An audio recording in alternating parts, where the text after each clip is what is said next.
Assalamualaikum warahmatullahi wabarakatuh.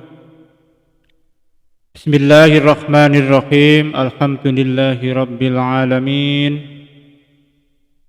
Allahumma salli ala sayyidina Muhammad wa ala alihi wa sahbihi ajma'in. Alhamdulillahi rabbil alamin. Anak-anakku semua SMP Darul Ulum 5 Jombang, alhamdulillah pada hari ini, hari Senin tanggal 4 Mei 2020, bertepatan dengan hari ke-11 di bulan Ramadan. Jadi hari ini adalah hari ke-10 yang kedua.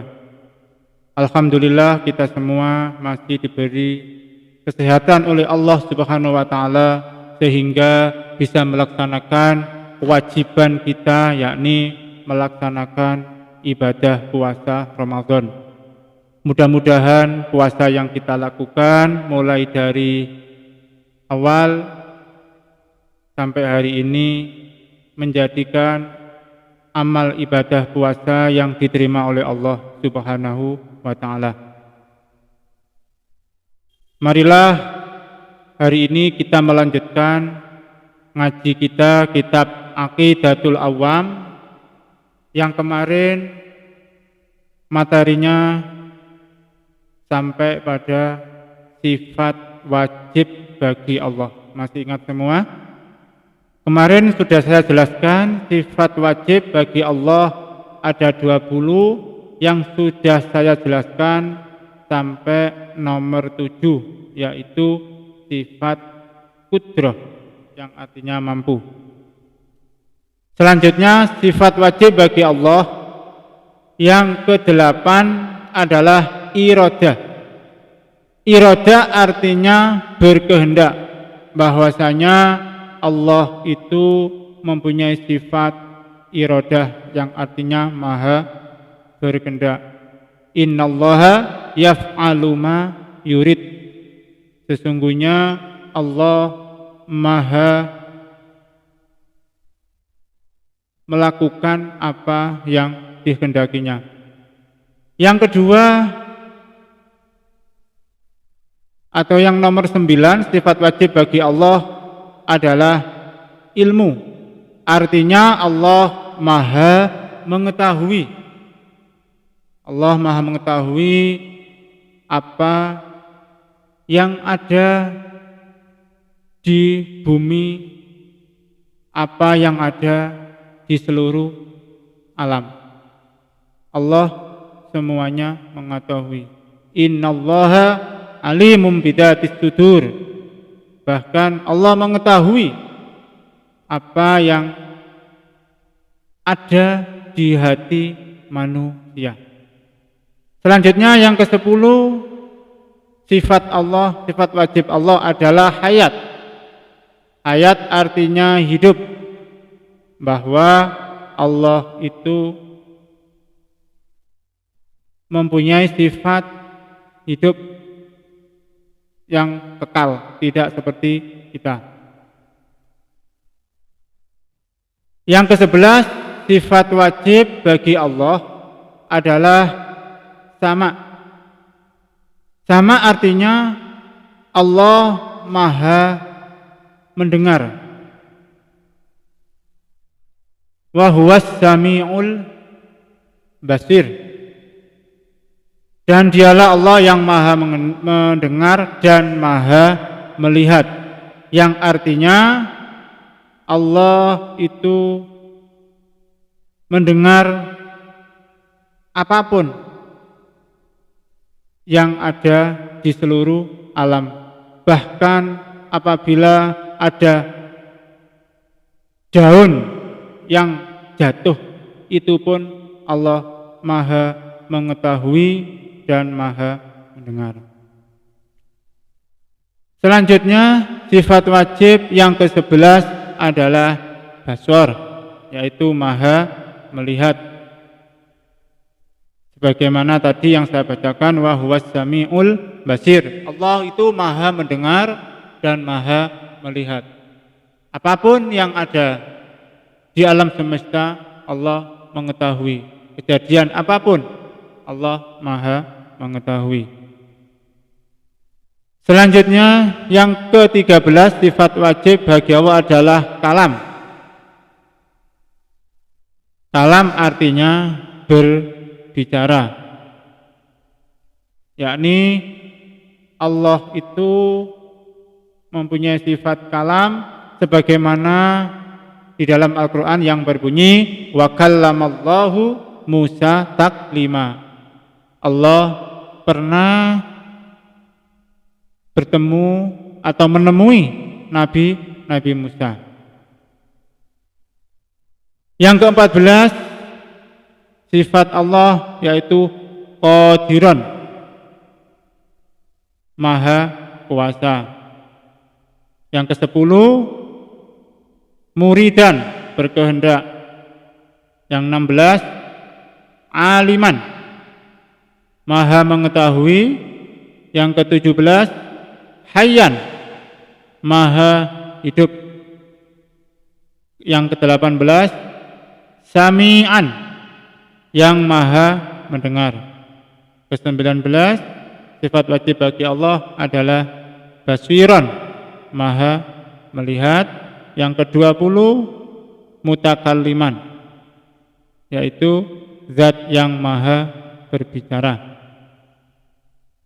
Anak-anakku, sifat wajib bagi Allah perlu kalian ketahui bahwa sifat wajib bagi Allah yang 20 itu terbagi menjadi 4. Dibagi menjadi 4. Yang pertama adalah sifat nafsiyah. Sifat nafsiyah artinya sifat yang menunjukkan adanya zat itu sendiri. Sifat nafsiyah ada satu, yaitu wujud. Yang kedua adalah sifat salbiyah. Jadi 20 sifat wajib bagi Allah itu dibagi 4. Yang pertama nafsiyah, yang kedua salbiyah, yang artinya menafikan segala hal yang tidak layak bagi Allah. Menafikan segala hal yang tidak layak bagi Allah. Sifat nafsiyah ini yang pertama adalah qidam.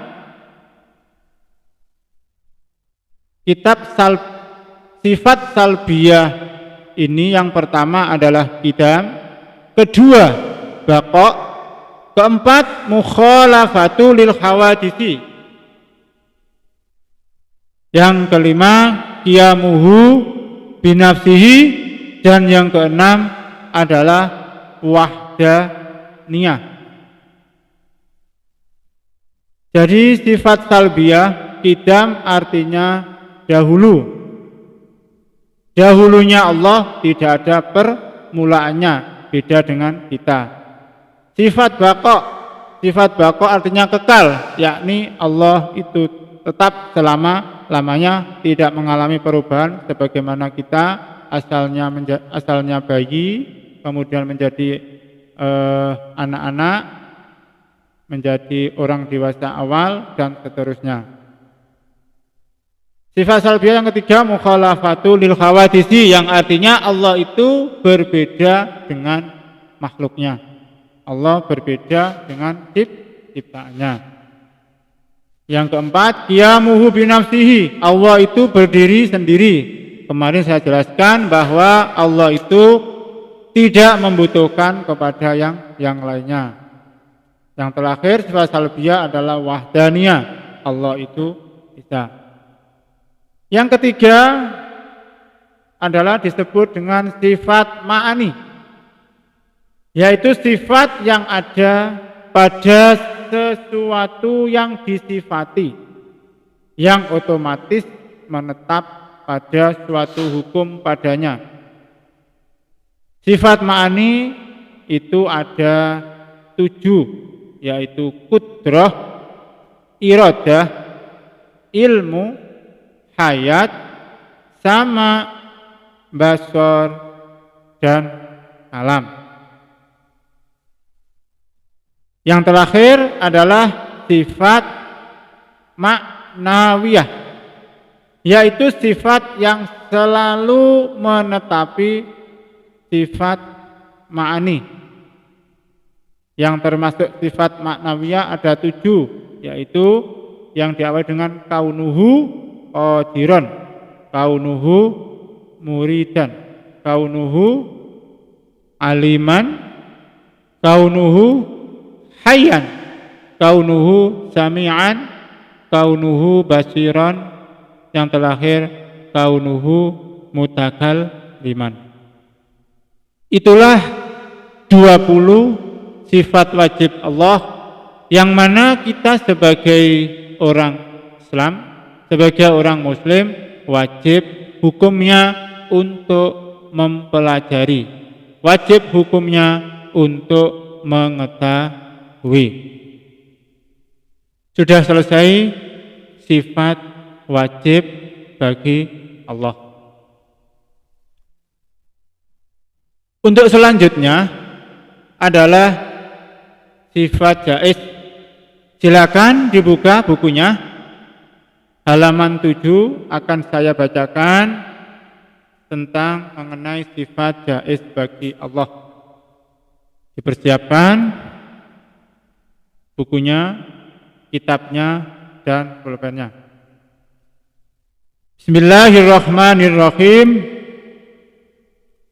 Wa jaizun, lan iku wenang,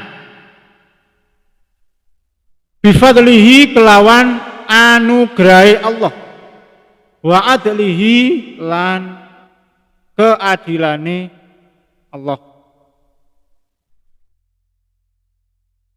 Tarkun, pengertian dari sifat jaiz, wa huwa tarku likulli mumkinin kafi lihi. Tarkun yaiku ninggalno likulli mumkinin, tarku likulli mumkinin utawi oleh ninggal mujudna marang saben-saben kang mungkin wujud, kafi'lihi kaya wenangi, kafi'lihi kaya wenangi mujudna barang kang wujud. Saya ulang, yang dimaksud jaiz adalah tarku likuli mumkinin, oleh ninggal mujudna marang saben-saben barang kang wujud, iku kafi'lihi kaya wenange mujudna barang kang mungkin. Yang artinya yang dimaksud dengan jaiz adalah sifat yang ada pada diri Allah antara mewujudkan, antara melakukan atau tidak melakukan itu sama. Antara melakukan atau tidak melakukan itu hukumnya sama. Contoh sifat jaiz bagi Allah. Misalnya ada seseorang menikah. Setelah menikah, maka jaiz bagi Allah akan memberikan keturunan atau seorang anak. Begitu juga jaiz bagi Allah untuk tidak memberikan keturunan atau tidak memberikan seorang anak kepada orang tersebut. tersebut. Kalau kita pahami, jaiz adalah yusaddikul aklu biwujudihi wa adamihi. Akal manusia bisa menerima jika hal itu wujud atau jika hal itu ada atau tidak ada. Akal manusia membenarkan jika ada seseorang menikah nanti mempunyai keturunan atau tidak, maka akal manusia itu membenarkan. Karena apa? Itu adalah termasuk sifat jaiz bagi Allah. Jadi ngaji kita pada hari ini adalah memahami tentang sifat jaiz bagi Allah. Kesimpulannya, makna jaiz adalah antara melakukan atau tidak melakukan, antara mewujudkan atau tidak mewujudkan, itu adalah hak Allah. Anak-anakku, mohon untuk dipahami, mohon untuk dipelajari betul agar ngaji kita ini benar-benar membawa manfaat dan barokah untuk kita semua, ya, karena ini adalah salah satu ilmu yang hukumnya wajib kita pelajari. Cukup sekian untuk pertemuan hari ini. Mudah-mudahan ilmu yang saya sampaikan bisa diterima, bisa dipahami, dan semua kita selalu disertai hidayah dari Allah Subhanahu wa ta'ala. Mari kita tutup belajar kita pada hari ini dengan membaca doa. Bismillahirrahmanirrahim.